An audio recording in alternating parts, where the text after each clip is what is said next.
Hi, I'm Dawn Emsel. I'm the library director, and today we're going to help you do your research for your final paper in UNV 102.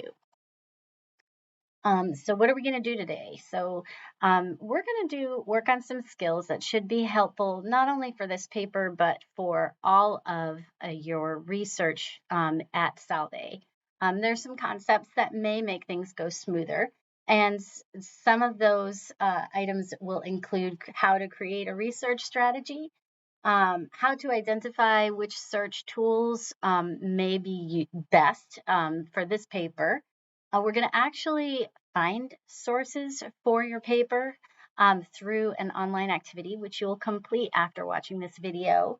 And we're going to practice using the library's article search, which are EBSCO databases, and the JSTOR database, which is great in the humanities and very good for literary criticism. So the first thing we do is we look really closely at your assignment, and that's always the first step.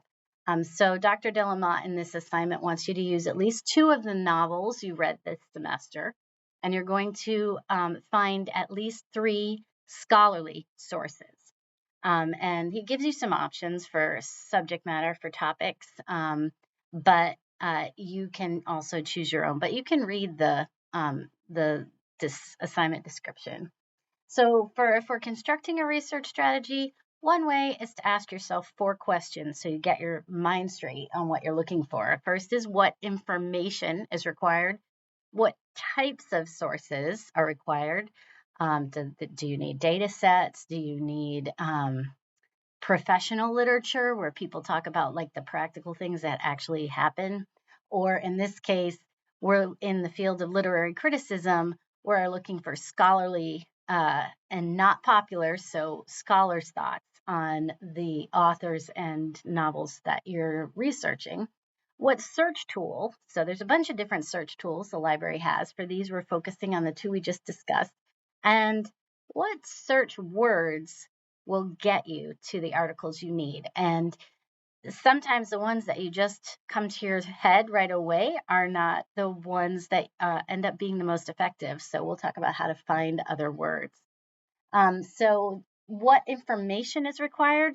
Dr. Delamotte wants scholarly analysis, not professional, not popular. And you have to go to a particular place to find scholarly analysis. What types of sources are required? So scholarly, in this case, scholarly book chapters and scholarly articles will be useful.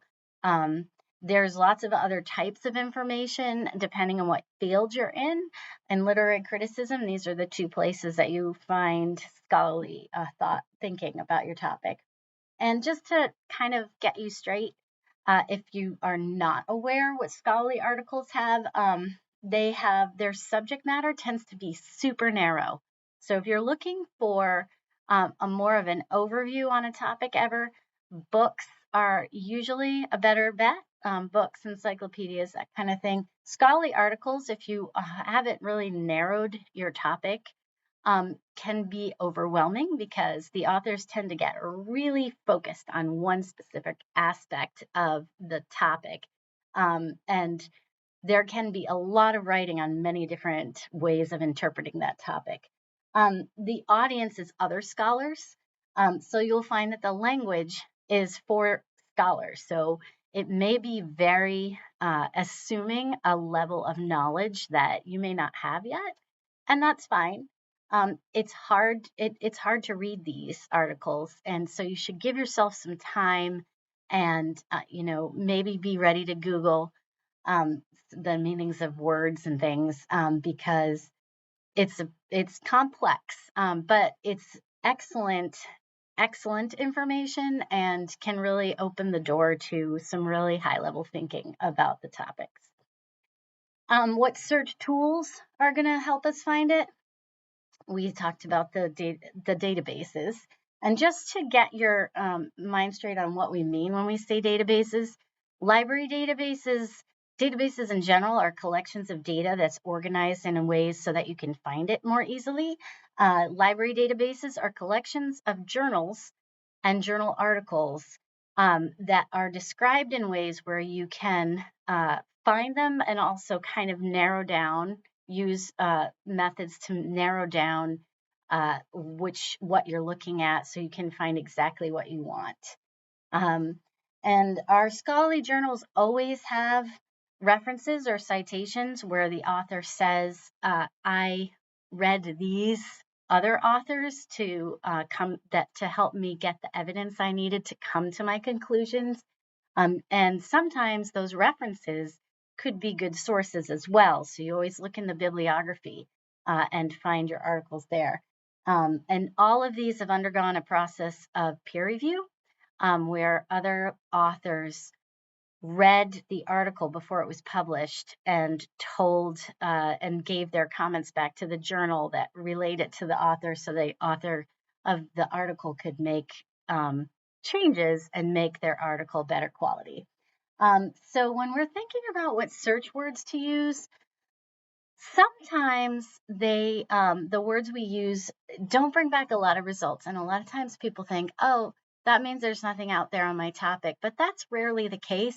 It's usually that you haven't hit upon the words that scholars are using to describe your topic. And if you try your words in different tools, sometimes you can discover the words that scholars are using. And so you should not only be looking at the article results that come back in the databases to see if the search tools bring you back the articles you need, but you should also be looking at the titles that the author's articles have, and also the little blurbs under the articles where there's some descriptions, because sometimes the other words are in your results, and you can try to iterate your search to try different words, see what comes back. And it's often useful to have a notebook open next to you and jot down these other words, because you can try them in different search engines in different combinations to see if you can find what you're looking for. And then the other thing is that not only do our databases have different journals in them, but they also operate differently. So EBSCO tends to need really specific and few words. You can't just type a sentence into our EBSCO search like you can with Google. You have to use really specific, usually relevant nouns. And that's because EBSCO is only searching the title, author, and the article title, journal title, author, and abstract, as opposed to the full text of the article, which is what JSTOR is searching. So JSTOR is a little more Google. You can add a lot of words into JSTOR, but then the articles that JSTOR returns might end up being irrelevant if you put too many words in there. It'll be looking for everything and kind of get confused and give you bad results. So it's good to realize that in these tools take some time to figure out how to use, but they can be super helpful in finding excellent sources. So let's get back into the library homepage. And we're going to, which you can get to by Googling Salve Library. And what it defaults to when you go to Salve Library is the book tab, but we're going to click over to the articles tab. And this search is our EBSCO databases. So let's try Jane Eyre Hysteria as our first search and see what happens. So we got back 7 results. That's not a lot, but maybe one of these articles is good. Right off the bat, I'm identifying another word, which I might use, the broader term madness. So hysteria might be considered a particular type of madness, but we can try madness instead of hysteria. And if we scroll down, we also see mental health is another term. Maybe we see Charlotte Bronte, which is another thing that we could try. So we could try using the author name as well. So you could try Charlotte Bronte and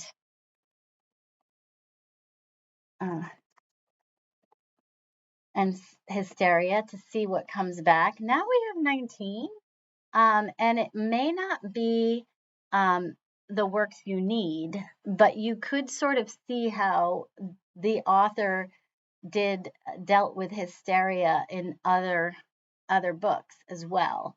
And then we could also try our search Jane Eyre madness and see what comes back. So then we got 99 results.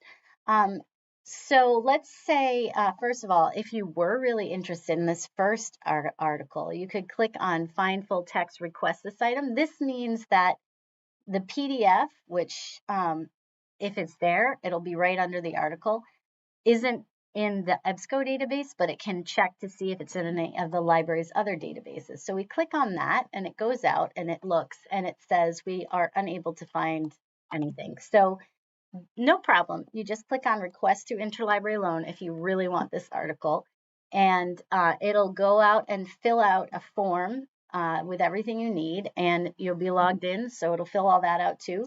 And you just hit Submit Request, and our interlibrary loan librarians go out and look for it and send you an email when it's in. It takes not long at all, a day, maybe 2 days. But if you want to just have what you want in the right away, you can click on PDF full text and that'll open the article. You can download the article with that little down arrow over there, or right here, download PDF. This yellow rectangle will give you the citation, so you can scroll down to MLA to get your citation. And you can also get the link back to this article if you want by clicking on this little link right here, the chain. That's called a permalink, and that is the link you need if you're using EBSCO. If you use the URL at the top of the screen, it will give you an error, so be sure to get that.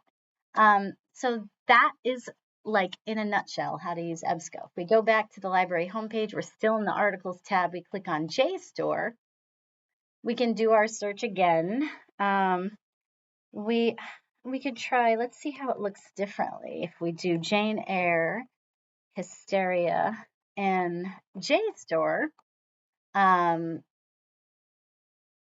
we're not sure, it doesn't say, here is our search word hysteria highlighted. Maybe we'll take a look, and here you can see this is a book chapter, and these other ones are journal articles, but it works the same. Click on Cite, you can get your MLA, or click on Download to see the PDF of the article. And so I'm wondering if Jane Eyre shows up in here, because we saw hysteria highlighted, but if we do Control or Command F, if you're using a Mac, Command, and we do Eyre for Jane Eyre, we can see it occurs 5 times. So that's helpful. So that tells us that they're talking about hysteria in this article somewhere, and also Eyre. But how many times do they talk about hysteria? Twice. Okay. So it's possible that this article could be useful. You can read the introduction or skim it to see if it might be. And remember that you can also try using the author name if you want, to see if you get other results. And then you can do your trick where you download the article and do your search word for the works you're interested in. So in a nutshell, that is a quick and dirty way to find articles for your paper.